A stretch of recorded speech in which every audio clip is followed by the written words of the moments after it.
What's up, guys? Welcome to another video. This is Sunny from personalmasteryquest.com, and today I want to show you why you need to meditate and what you're missing out on if you're not meditating. Now, I felt compelled to make this video because some of my clients feel resistance to meditating. Some of the people that I speak to in the YouTube comments or in the Facebook group feel resistance to meditating. And some of my friends who are trying to make this a daily habit also feel resistance in order to make it a daily routine. And one of the most common excuses to not meditate that I hear most often is that I find present moment awareness through running or exercising or working or doing whatever other activity. A lot of people say that they can just ground themselves in the present moment when they're doing a certain activity, and that they can compensate that for meditating. While I totally agree that present moment awareness throughout your day in whatever activity is very effective, I do not believe that it is a compensation for meditation. You cannot substitute anything for actual meditation, just sitting down, closing your eyes, and just being still for however long that you need to be still for. You need at least 10 minutes to yourself every single day just to process everything that you are currently going through, everything that you are planning on doing, everything that has already happened.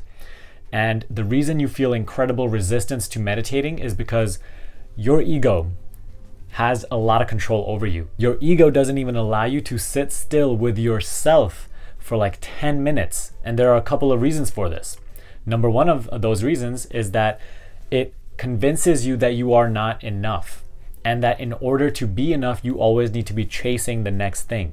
And if you are spending 10 minutes by yourself and you are bored or you aren't doing anything, you're wasting time and you aren't going to achieve the things that you want to achieve. Second reason is your ego wants to maintain absolute control over you and all aspects of you.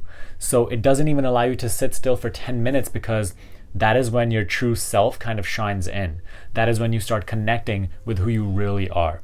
And you start revealing things about yourself in that silence that your ego does not want you to find out, because it considers that a danger zone.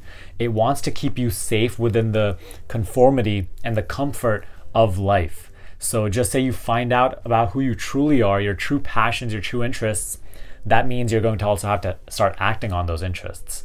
And acting on those interests means putting yourself out there, which means potential denial, which means potential rejection, potential failure. And it considers all those things as a huge danger, and it all really results out of the ego's fear of death. So it doesn't want you to even spend 10 minutes with yourself because it is afraid of all those things. Now, the third reason your ego does not want you to sit down with yourself for 10 minutes and meditate is because it wants to keep avoiding all of the things that you have shoved down from your past. All of the feelings, all of the rejections, all of the failures, all of the times where you didn't feel like you were enough, all of the times your identity was challenged, all of the times you were hurt by somebody else, so on and so forth. When you sit down and just block out all the distractions, the constant information you're always distracting yourself with, all those things start to resurface. And it doesn't want to face them. Your ego thinks that not facing those things makes them go away, but that is the farthest thing from the truth. When I say your ego, what I mean is your world identity, the personality that you have been identified with, who you are as a person, what you like, what you dislike, what kind of character traits you have, everything like that. So your ego thinks that the things that you don't like about yourself, the things that have happened in your past that you don't want to identify with, that it doesn't have to identify with them as long as they remain shoved down within your subconscious. It thinks that if it shoves all those things down, that it can just forget about them and then keep operating as the identity as it thinks it is. But that's not true, because all of these things are operating through you subconsciously. And now this is the reason why some people keep creating the same patterns in their lives. Maybe it's the same type of relationships they get into, or maybe it's their lack of success in their financial life, or a lack of success in their professional life. It is because there's so much currently hidden in their subconscious, just shoved down, things that they do not want to face, that the ego refuses to face because it just wants to run away. because confronting those things, it brings back all the past emotions. But in order to release all these things, it needs to face them. And that's what sitting down for just 10 minutes a day or so allows you to do. As an objection to this, some people say, well, should you not focus on those things that you don't like about yourself, because otherwise that's just, what you attract more of? Well, no, because that is already what you are attracting more of. Just because you don't currently think about them doesn't mean that they're not operating through you. If you hate a quality about yourself, you are probably trying to overcompensate for it in whatever else you do. And that thing that you're doing is just coming from that place. So that is that is your base point for attraction. That is what you're attracting.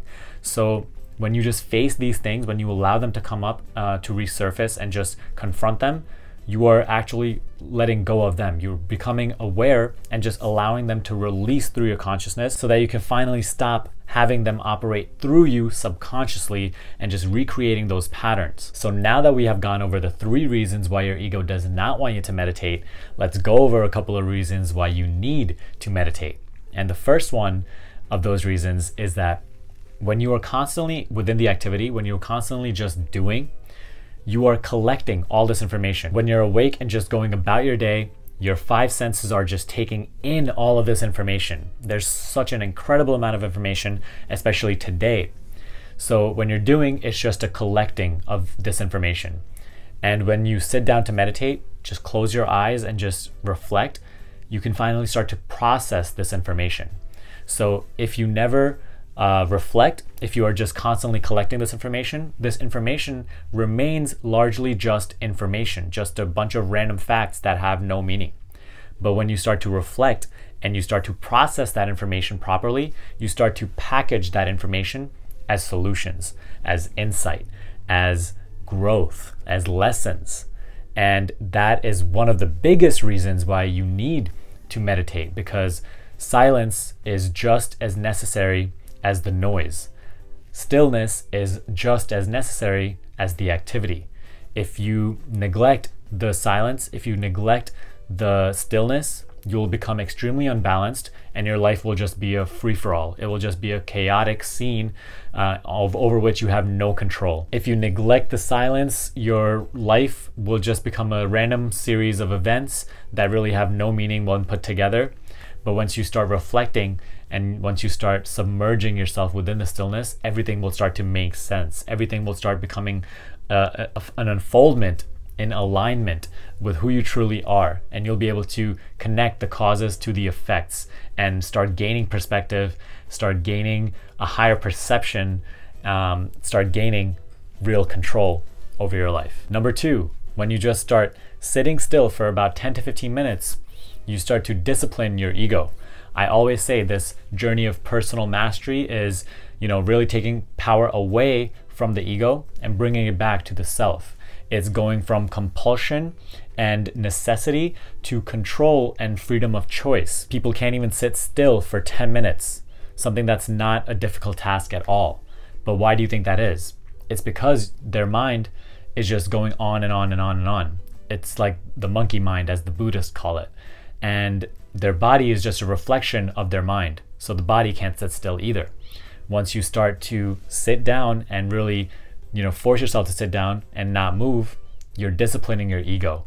Not only does your body become more controlled by you, not only does your body become more still, but your mind also start to become more still and you become less reactive to things. As a result, not only do you become less reactive in meditation, you become less reactive in all areas of your life.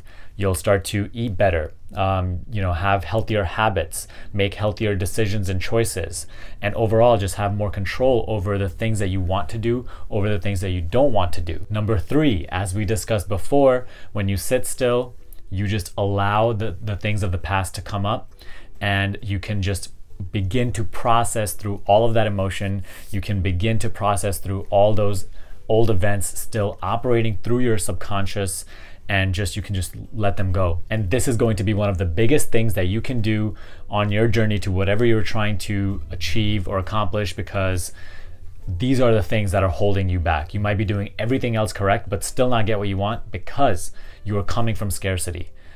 these are the things really holding you back. Now, the fourth and last reason why you need to meditate is because you start to gain glimpses of your soul, of your higher self within that silence. From this silence, from this gap of no thought, comes creativity, comes new ideas, intuition, insight, knowledge, and solutions to the problems of your life. You know, so many people ask me, how do I find my passion? How do I find my purpose? And I always ask them, do you meditate? And more often than not, the answer is always no. Really, how can you find who you truly are if your whole life is just running after who you are not? You are always, ever since you were born into this world, you have been conditioned to believe that you are not enough and that you always need to be doing something to accomplish the next thing, to gain the next accomplishment, to gain the next material possession, a level of success, so that you can finally feel enough about yourself. So you grow up in this culture where you need to always be doing. So it makes you chase things outside of yourself. And because you're stuck in this illusion, it's hard for you to really know who you are. So if you don't even meditate for even literally like 15 minutes a day, how can you even expect to know who you truly are? If you never spend time with yourself, if you are just always doing things outside of yourself rather than just being within yourself, how do you expect to find out anything about your true self? So that's another beautiful aspect of meditation. You really connect to who you really are, your true values, what you're here to do on this planet, and you can start living your most authentic life. So guys, I'll conclude this video by saying that if you really want to grow, if you really want to evolve, and you're serious about this personal development journey, if you want to grow spiritually and personally, if you want to live a fulfilling, a meaningful life, then you must make meditation as a part of your daily discipline, a part of your daily practice. I always tell people that the little time that you spend meditating is more significant, more important than the rest of the time that you spend in your day doing whatever else. You know, so I invite you to start meditating. I encourage you to make this a part of your daily habits, part of your daily routine, and you'll see personally where it takes you. For me, it truly has been the biggest game changer. It has allowed me to realize things that I could have never realized, I could have never just read out of books. And you're going to see a similar change for yourself. It's going to lead you in the direction that you need to be going. But that's all I have for today. If you like this video, give me a thumbs up and share this video with a friend who would also find it helpful. If you would like to get coached by me one-on-one, the link for that is in the description box below. Other than that, subscribe to this channel if you haven't already, and I will see you in the next video.